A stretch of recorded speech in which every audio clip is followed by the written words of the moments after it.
Hey guys, welcome to Nerdarchy for Nerds by Nerds. I'm Ted, hanging out with Dave. And today we're going to talk about a subject of DMs banning classes for their campaigns.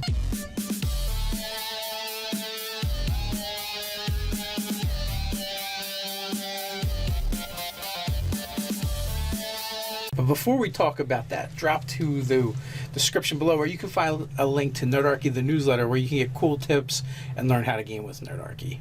So there's lots of reasons why a DM would say, oh, I'm not going to allow this. So are we just like straight up talking about classes out of the PHB?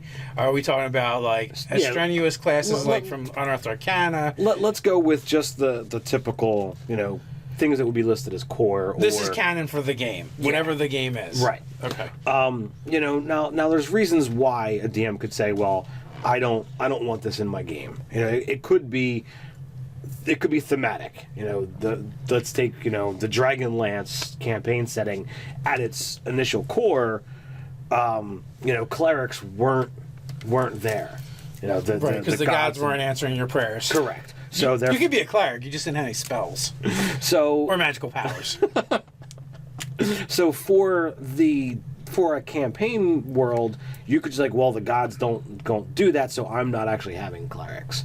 You could have it where at your core you could say, well, all right, well, warlocks are bad guys, so I don't want warlock PCs. Or you could just feel that one of the classes or some of the classes or even archetypes just aren't heroic for your world, so you could just not allow it. So those are Fiendish Warlock, Assassin, Necromancer. You could do those type of things. Now, I'm not saying that this is supposed to be. I'm putting out the options. Right. So what do you feel about each of these different scenarios? Well, I guess going on to the same thing too. It's not actually banned, but in Dark Sun, there was definitely repercussions to being a wizard or a sorcerer. Right. I mean, in second edition, they didn't technically have sorcerers, but correct. Going along the lines of it would probably be the magic would work the same. Mm-hmm. So you're an arcane caster, so a sorcerer would also have the same stigmata. Right. As the wizard. Yeah, you have to draw the magic from the land as opposed to from the air. It's a little off topic, but I actually see the Sorcerer Kings as being great warlock packs as the way to go. But that's for a different video. I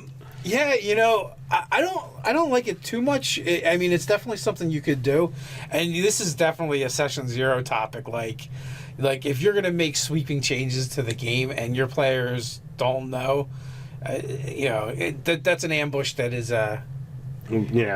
not cool. Yes. So yes, if you're using session 0 and you let people know, okay, I'm playing in a world where these things don't exist, or there's special rules for, or to the other extent of, well, I'm just not allowing this in my game. You have to let everybody know, and you have to let everybody know right at moment 1. Fortunately, with 5th edition, everything is balanced really well against each other. Mm-hmm.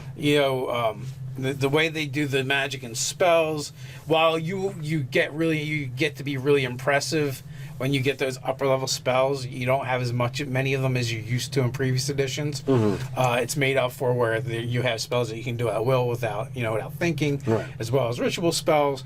And the warrior classes, as well as the other classes, all get to do really cool stuff now. Yeah.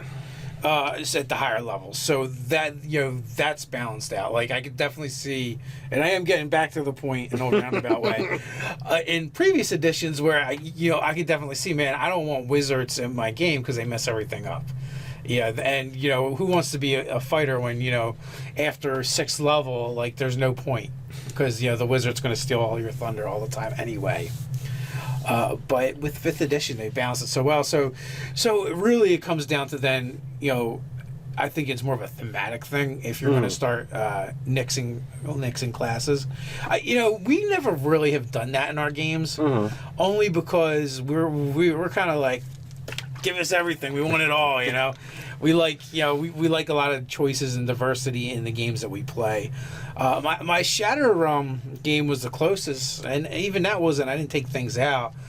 I made psionics and sorcery more prominent. Right. And I also made wizardry the realm of people that deal with demons and devils, even Right. though that's not really it. That was just the was perception. right. So like if you were seen using arcane magic that wasn't a sorcerer, then you treat it like some kind of devil worshiper, and there could be consequences.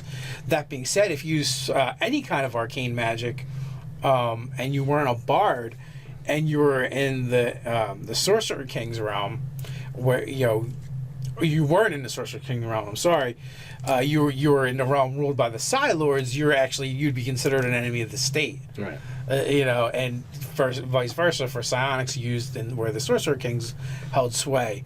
But again, like nothing was restricted. I just changed some of the flavor and fluff to go along with the classes. So, similar to Dark Sun, where psionics was very, prevalent. You wanted to have that, have an area where it's like, yes, this is the thing.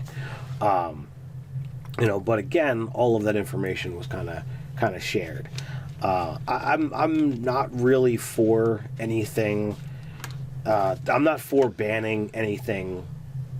Unless it's thematic. Like, if you're going to say, okay, I want to play a Conan game. Okay, Right. well, if you're playing a Conan game, then you're pretty much limiting it to, martial type situations.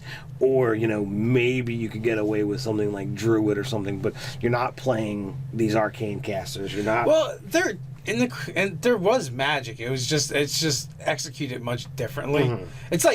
It's almost like... if you go Tolkien, like, yeah, there was magic, but like, the Uber mage, Gandalf, like his big spell was like pyrotechnics, so. Well, I've sat down and different. I've tried to figure out, like, okay, what spells do you see him cast, either throughout the books or throughout the, throughout the movies. He rocked that light spell.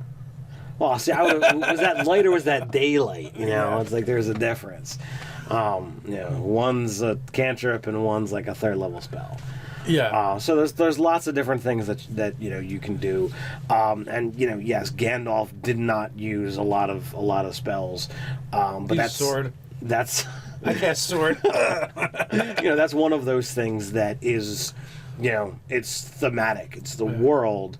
The wizard knows a lot of stuff, and it comes from the term wise, not I'm a mighty spellcaster. Yeah, he can do a lot of stuff, but he's more fighter than he is wizard. It's just a different type of magic. But so what inspired this topic? Because I know you asked me about doing it. Well, I had seen somebody posting stuff on Facebook about it. We're involved in a lot of different Facebook groups that talk about role playing games, and then because that's what our passion is. So I had seen a comment, and I'm like, you know what? I think this would be a good topic for a video. Right. So I don't think we've ever banned anything at our table. No. The question is, have you guys ever banned anything at your table? Why did you do it? What was the reasoning? Was it because you felt it was too powerful, or it just thematically didn't fit with your world? Let us know in the comments below. While you're at it, like, share, and subscribe. Or you can head over to Facebook and check out some funny memes. Until next time, Stay nerdy.